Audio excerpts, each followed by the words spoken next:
Cherry Ripe caught up with Kate Bush in London. Can you tell us how you came to write Babushka?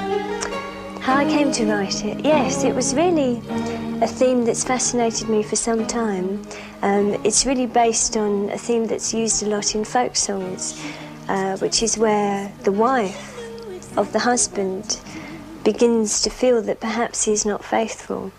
And there's no real strength in her feelings, it's just more or less paranoia, suspicions. And so she starts thinking that she's going to test him to see if he's faithful. So what she does is she gets herself a pseudonym, which happens to be Babushka, and she sends him a letter. And he responds very well to the letter because as he reads it, he recognises the wife that he had a couple of years ago who was happy in the letter, and so he likes it. And she decides to take him even further and get a meeting together to see how he reacts to this Babushka lady instead of her. And when he meets her, again, because she's so similar to his wife, the one that he loves, he's very attracted to her. And of course she's very annoyed, and the break in the song is really her just throwing the restaurant at him. So there's like cutlery, vases. Because he actually is unfaithful. Going straight across the room. No, he's not. He's not. He loves her very much. And the whole idea of the song is really the futility and the stupidness of humans, and how by our own thinking and swilling around in our own ideas, we come up with completely paranoid facts. So in her situation, she was in fact suspicious of a man who was doing nothing wrong. He loved her very much indeed. And through her own sort of suspicions and evil thoughts, she's really ruined the relationship. Babushka's a Russian word, though, isn't it? Yes, it is.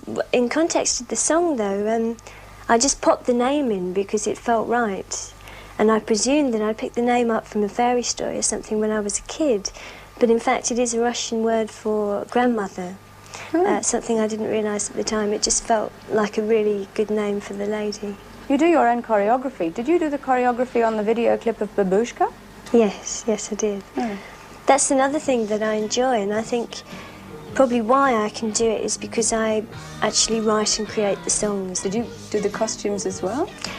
Well, no, I didn't actually make them. I've got a fantastic costume lady called Pammy who comes around and we discuss what the character is going to be like.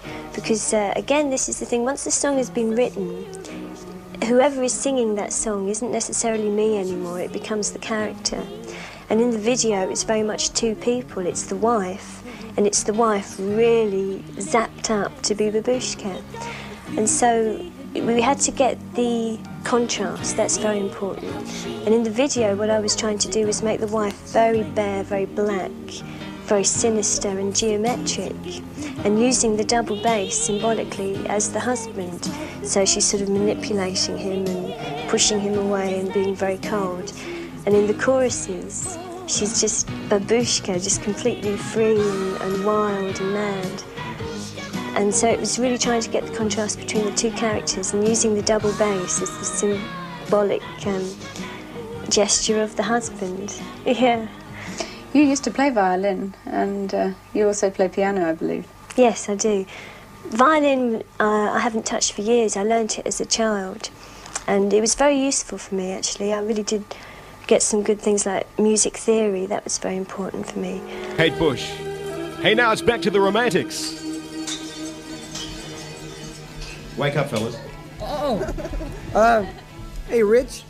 What'd you think of that Kate Bush? Sounds pretty good. Isn't she a beautiful lady, Tim? She's beautiful, and she's very intellectual as well. How can you top that, huh?